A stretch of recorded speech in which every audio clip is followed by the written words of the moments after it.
Hi అండి, అందరికీ నమస్కారం. కిరణ్స్ కిచెన్కి స్వాగతం. ఈరోజు మనం తోటకూర కూర ఎలా టేస్టీగా పిల్లలు కూడా తినేలాగా ఎలా రుచికరంగా తయారు చేద్దామో చూద్దామండి. దానికి కావాల్సిన పదార్థాలు నేను డిస్క్రిప్షన్ బాక్స్లో ఇస్తాను. ముందుగా దానికి 2 కట్టలు తోటకూర తీసుకొని బాగా కడిగి తడి లేకుండా ఆరబెట్టుకున్నానండి. తర్వాత ఒక ప్యాన్లో ఒక స్పూన్ 2 స్పూన్లు వేరుశనగపప్పు వేసి బాగా వేయించానన్నమాట. బాగా వేగిన తర్వాత దాన్ని ఒక చిన్న ముక్క కొబ్బరి మిక్సీ జార్లో వేసుకొని పక్కన పెట్టుకోవాలి. ఈ లోపల అదే ప్యాన్లో ఒక 2 స్పూన్ల నూనె వేసానండి. దాంట్లో తిరగమాత గింజలు అంటే శనగపప్పు, కొద్దిగా జీలకర్ర, కొద్దిగా ఆవాలు వేసి బాగా వేగిన తర్వాత ఎండుమిరపకాయలు, పచ్చిమిరపకాయలు వేద్దామండి.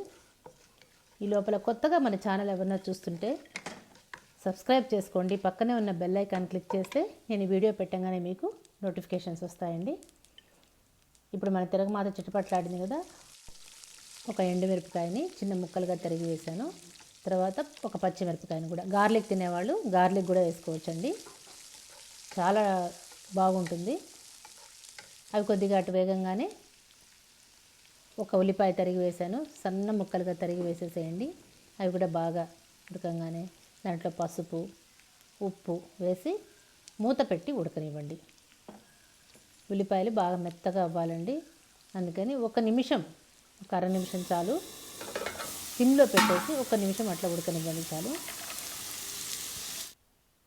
అది బాగా ఉడికిపోయిన తర్వాత మనం బాగా కడిగి సన్నగా తరుక్కున్న తోటకూర, ఇది గ్రీన్ కూడా వాడుకోవచ్చండి, ఏదైనా పర్లేదు, రెడ్ అయినా గ్రీన్ అయినా, కానీ రోజు తోటకూరని ఏదో విధంగా వాడడం చాలా అవసరం అండి. దీంట్లో మనం చాలా పోషక విలువలు ఉన్నాయి, ఎనిమిక్ కాకుండా చూస్తుంది. ఏదో విధంగా ప్రతిరోజు ఆకుకూరలు తినడం మంచిదని మనందరికీ తెలిసిందే కదా. సో వేసిన తర్వాత 1 స్పూను నీళ్లు వేయండి అంతే, ఎక్కువ వేయద్దండి. ఎక్కువ వేస్తే గుజ్జులాగా అయిపోతుంది, పొడి పొడిగా రాదు కూర. అందుకని 1 స్పూను నీళ్లు వేసి సిమ్లో పెట్టి ఉడకనివ్వండి. 1-2 నిమిషాల్లో బాగా కూర అంతా ఉడికిపోతుంది.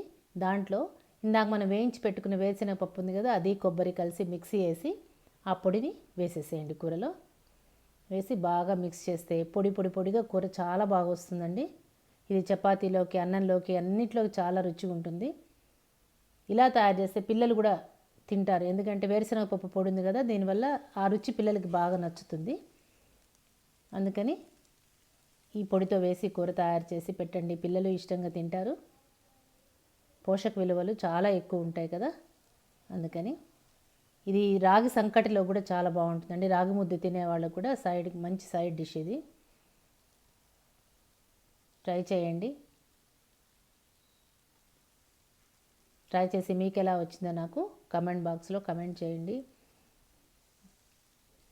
ఎప్పుడు తోటకూరతో పప్పు ఇవే కదా అనుకుంటే ఇప్పుడప్పుడు కూర కూడా ట్రై చేయొచ్చు అనమాట.